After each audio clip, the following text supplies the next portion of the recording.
Thanks for tuning in today. Please do like and subscribe. Thank you for following us on our channel here. I'm just about done with the deck and pathway that leads to the bed and breakfast. It just got done raining, so it should be better for digging, and I'm hoping also it has softened the ground, and they said that there's going to be some sunshine today, so hope it all pans out.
I've been reusing as many 4x4s as I have, and took the one at the very end there. It wasn't quite the right one for there because it was a little bit crooked, but here I was able to actually put in, and I'm going to use only the part that is not crooked.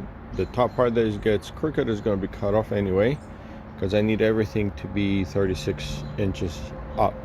So that's been the plan. So this one looks a bit bad at the top, but it doesn't go too far in. At 36 inches it would be good. That one I had to change, and it went to 36 inches. And some of these I use them because there was cement already on them at the bottom, so I ended up digging and putting the cement. Let's see. I dug holes for all of them. This one I was tired and I wasn't thinking, I put the dirt back in, so I'll just pull it back out. But I've made holes for all of them, and pretty much what I'm going to be doing today is replacing this last one, because this one is not long enough to have 36 inches and be below the dirt too.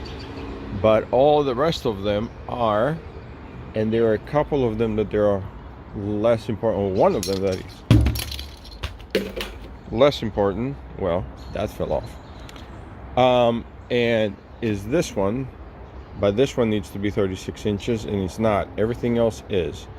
So I'm going to change that one down there, and then I'm going to replace this one, and then the next part of all of this is to what do you call it, to mix cement and pour it, and then start putting railing on.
want to say maybe 3 hours or so of putting all the bases down and then starting to put the railing down. This is what it looks like.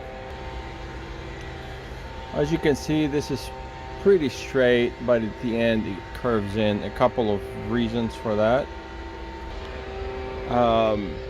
It ended up being some of the wood that I was trying to reuse is too crooked, so I might have to go get new. A couple of the legs were not quite straight, they were leaning in, which I'm wondering if the other ones are leaning in or at the end, or maybe I put them in a little bit more. But the way I fixed the issue with, because it was really crooked everywhere, some of the legs, again, they don't have cement in them, so I can still move them, manipulate a little bit of their position.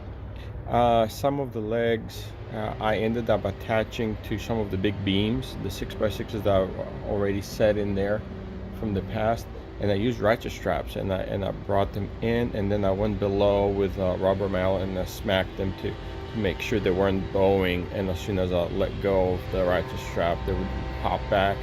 And so I brought them straight, and they remain where they're supposed to be. The main one, let me show you.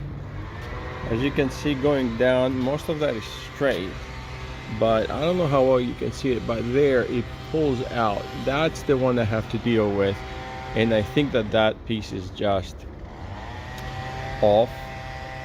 And the other thing I'm thinking is, and I need to check on that, I think this post right here might be leaning in a little bit more, so if I smack it outwards it might actually fix some of the bending, so we will see.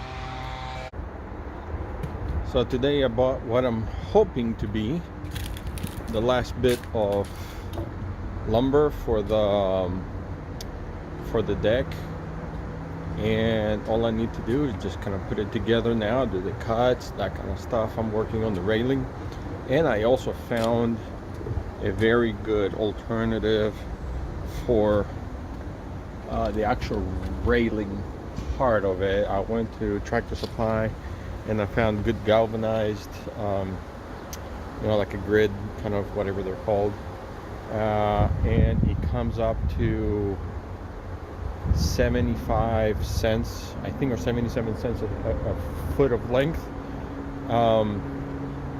versus the battens that I had bought, that they were like $4.50 or something like that, $4.20, something like that per foot. So that's gonna save me some money.